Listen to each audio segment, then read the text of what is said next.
Sophronizo, mentoring.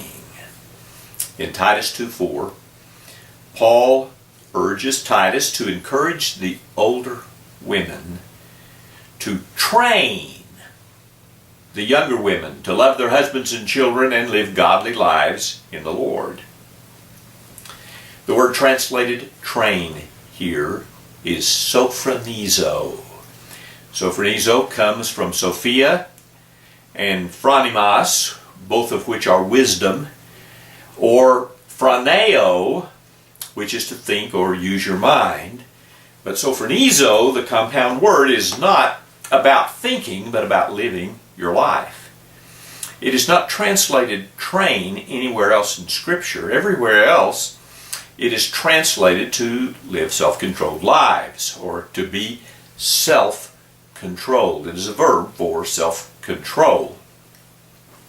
But here, it is applied to training others by living a self-disciplined life yourself. So, here, Paul presents the primary method of Christian training.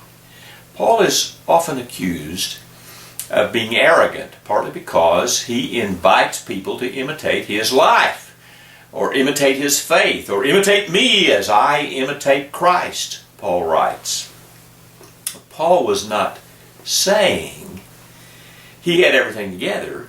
He was presenting this as a method of learning, or in Titus 2:4 case, of teaching, by presenting a model, by becoming a mentor.